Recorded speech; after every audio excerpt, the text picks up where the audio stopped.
Hey guys, welcome back to my channel. Liming ने बात करने के लिए शाओलिन और इलू को बुलाया था। जब इलू शाओलिन को देखता है तो वो वहाँ से जाने की करता है, पर लीमिंग उसे रोक देता है।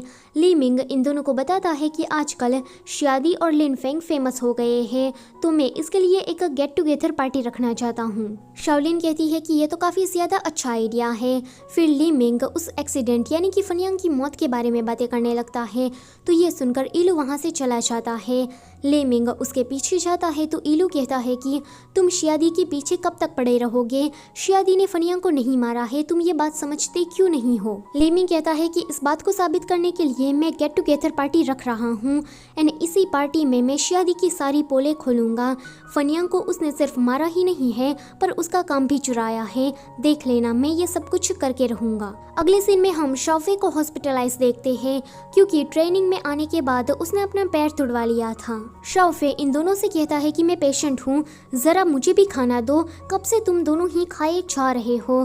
तो ये सुनकर आनी उसे कुछ वेजिटेबल्स देती है। शाओफे कहता है कि आनी, क्या तुम्हें लिनफेंग को देखने नहीं जाना है? तो वो कहती है कि नहीं, उसके साथ शियादी है। लिनफेंग के डैड हॉस्पिटल में शियादी से मिलते हैं। वो उसे कहते हैं कि मुझे लिनफेंग को देखने नहीं जाना है, मुझे तुमसे बात करनी है। उस दिन मैंने तुम दोनों को कितनी बार कॉल करने की ट्राई की पर किसी ने भी मेरा कॉल नहीं उठाया। तुमने कहा था कि तुम मेरी बेटी को प्रोटेक्ट करोगे, क्या ये थी तुम्हारी प्रोटेक्शन? अब मुझे तुम पर यकीन नहीं रहा है। मैंने उसका स्कूल बंद करवा दिया है, तो जैसे ही वो डिस्चार्ज होती है तो तुम उसे मेरे घर पर भेज देना। आगे शियादी डॉक्टर से बात करने के लिए चला जाता है। डॉक्टर उसे कहते हैं कि हमें एग्जामिनेशन करने के बाद पता चला कि लिनफेंग के हार्ट वॉल में एक छोटा सा छेद है। अगर हमने उसकी सर्जरी नहीं एंड वो ऐसे ही क्लाइंबिंग करने के लिए चली गई तो वो कभी भी मर सकती है। ये सुनकर शियादी शॉक हो जाता है। कुछ दिन बाद लिनफेंग को जब डिस्चार्ज मिलता है तो शियादी उसे डॉर्मेट्री में छोड़ने के लिए आया था। जाते टाइम वो कहता है कि अपना सामान बांध लो क्योंकि मैं तुम्हें किसी जगह पर ले जाना चाहता हूँ। वो खुशी खुशी ऊपर चली जाती है, पर ऊपर जाने के बाद उसे पता लगता है कि उसके डैड ने उसका स्कूल बंद करवा दिया है। ये जानकर वो गुस्सा होकर अपने डैड को कॉल करती है। वो कहती है कि डैड, आपने मेरा स्कूल क्यों बंद करवा दिया? क्या आपने फैसला लेने से पहले एक बार मुझसे पूछा कि मैं क्या चाहती हूँ? ये एक बार नहीं हुआ है, आपने हर बार ऐसा किया है। आनी जल्दी से शियादी को ये बात बता देती है कि लिनफेंग उसके डैड पर चिल्ला रही है। शियादी लिनफेंग को कॉल करने की ट्राई करता है। जब कॉल कनेक्ट हो जाता है तो वो उसे कहता है कि जल्दी से नीचे आ जाओ क्योंकि मुझे तुम्हें कहीं पर लेकर जाना है। दूसरी ओर आनी चली गई थी यून से मिलने के लिए एंड आनी उसे कहती है कि कल लिनफेंग का बर्थडे है। शियादी लिनफेंग को लेकर अपने घर पर आया था। लिनफेंग अभी भी गुस्सा थी तो शियादी उसे कहता है कि देखो, तुम्हारे डैड तुम्हारी काफ़ी ज़्यादा परवाह करते हैं। साथ ही साथ में वो ये भी बता देता है कि वो कब से उसके डैड के साथ कनेक्ट था। लिनफेंग कहती है कि तुमने मुझे ये बात पहले क्यों नहीं बताई? तो वो कहता है कि पहले तुम शांत रहो। आगे शियादी उसे एक स्टोर रूम जैसी जगह पर लाता है। वहाँ पर क्लाइंबिंग क्लब की बहुत सारी चीज़ें रखी हुई थी। शियादी उसे कहता है कि तुम वो पहली इंसान हो जिसने मेरा ये कमरा देखा है। आज तक मेरे अलावा इस कमरे के बारे में किसी को भी नहीं पता है। लिनफेंग वहाँ पड़ा सामान देख रही थी। वो अपनी डायरी देखकर कहती है कि मुझे तो लगा था कि तुमने इसे ही फेंक दिया होगा। तो शियादी कहता है कि हाँ, पहले तो फेंक ही दिया था, पर बाद में पता नहीं क्या हुआ कि मैंने तुम्हारी पूरी डायरी पढ़ ली और अचानक से ही मैं तुम्हारा कोच बन गया। लिनफेंग कहती है कि जब मैं तुमसे मिली तुम काफ़ी ज़्यादा खड़ूस थे। मुझे तो कहीं बार ये लगता था कि मैं कहीं गलत आदमी की फैन गर्ल तो नहीं बन गई ना। ज़रा इस फोटो को देखो, इसमें तुम कितनी अच्छी तरीके से स्माइल करते हो, पर अब तो तुम हर वक्त सड़ा हुआ मुंह लेकर घूमते हो। ये सुनकर शियादी स्माइल करता है तो लिनफेंग कहती है कि ऐसे नहीं, और भी ज़्यादा बड़ी। शियादी कहता है कि यहीं रुकना, मैं अभी आया। थोड़ी देर के बाद वो केक लेकर आता है एंड साथ में हैप्पी बर्थडे सॉन्ग भी गा रहा था। ये देखकर लिनफेंग काफ़ी ज़्यादा खुश हो जाती है। शियादी उसे एक बुक दिखाता है। उस बुक में ये लिखा था कि मेरी गर्लफ्रेंड बन जाओ। ये देखकर लिनफेंग कहती है कि ये आइडिया पक्का यून का होगा। शियादी कहता है कि उसका नहीं है, ये आइडिया मेरा है। वैसे तुमने जवाब नहीं दिया। लिनफेंग कहती है कि तुम समझे नहीं।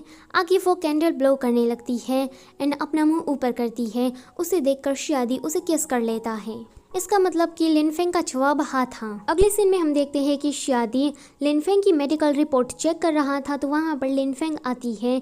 वो उसे कहती है कि मुझे टूथब्रश नहीं मिल रहा, तो वो उसे ढूंढने के लिए बाथरूम में चला जाता है।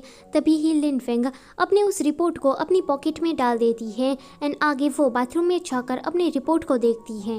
वो अपने इस रिपोर्ट को देखकर शॉक हो जाती है।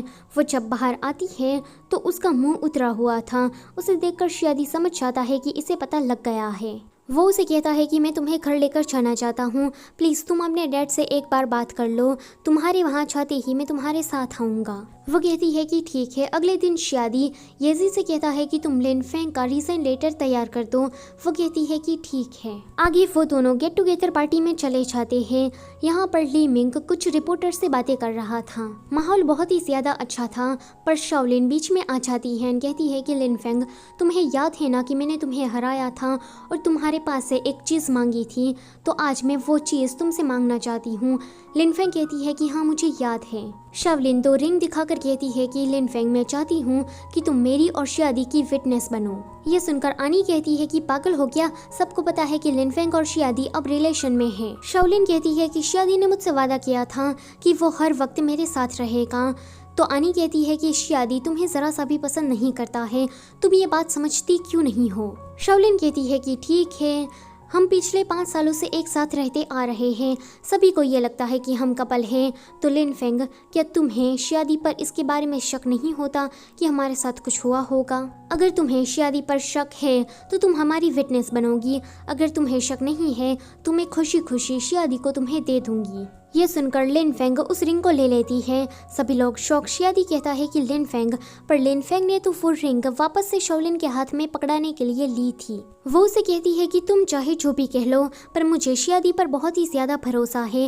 इतना कहते ही वो शादी को लेकर बाहर चली जाती है। बेचारी शाओलिन, उसने अपना पोपट यहाँ पर खुद करवाया था सबके सामने, तो वो भी गुस्सा होकर वहाँ से चली जाती है। उन तीनों के जाने के बाद ली मिंग रिपोर्टर के सामने ही वो वीडियो चला देता है। आगे ये न्यूज़ बहुत ही ज़्यादा वायरल हो जाती है कि शादी ने फनियांग को मारा है, ऊपर से शादी ने उसका काम भी चुराया है। ये न्यूज़ तो हॉट टॉपिक बन गई थी, इसलिए सबको पता लग गई थी। शादी ने अपना फ़ोन बंद कर दिया था तो लिनफेंग उसे ढूंढ रही थी। वो उसे ढूंढने के लिए टेरेस पर भी आती है, पर वहाँ पर शादी उसे कहीं भी नज़र नहीं आता, तो वो चली जाती है। उसके जाने के बाद हम देखते हैं कि उसी टेरेस पर शादी छुप कर बैठा है। शाओलिन भी जब ये न्यूज़ देखती है तो इस बार उसे भी शादी पर शक हो जाता है।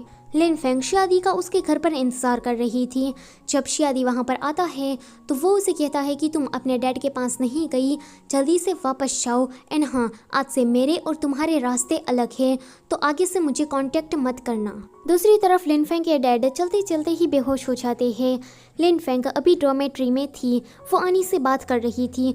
आनी उसे कहती है कि शादी ने तुमसे ये कहा था कि फनियांग ने खुद रस्सी काटी थी, फिर ये सारी न्यूज़ शादी के खिलाफ क्यों जा रही है। लिनफेंग कहती है कि मुझे पता नहीं है, पर मुझे सच का पता लगाना ही पड़ेगा। शादी के घर पर यून आया था। यून कहता है कि तुम चुप क्यों हो, सबको बता क्यों नहीं देते कि उस दिन क्या हुआ था। और लिनफेंग, वो तो तुम्हारी गर्लफ्रेंड है, क्या तुम्हें कोई एक्सप्लेनेशन उसे नहीं देनी है? वो कहता है कि नहीं, मुझे किसी को कुछ भी नहीं बताना है। अगर लिनफेंग मेरे साथ रही तो उसे भी मेरे साथ सफ़र करना पड़ेगा, क्योंकि रिपोर्टर उसे नहीं छोड़ेगी। लिनफेंग की हालत बिल्कुल भी ठीक नहीं है, मैं उसे कोई मुसीबत में नहीं डालना चाहता हूँ। यून कहता है कि फिर तुम्हारा क्या? तो शादी कहता है कि मुझे न्यू लाइफ जीने का कोई हक नहीं है। 5 सालों से मैं जिस अंधेरे में जी रहा था, मुझे लगता है कि उसी अंधेरे में मुझे वापस चले जाना चाहिए। सो गाइस, ये पार्ट यहीं पर ही खत्म होता है। वीडियो अगर अच्छी लगी है तो लाइक करना मत भूलना, और चैनल पर पहली बार आए हो तो उसे सब्सक्राइब करते जाओ। Thank you for watching.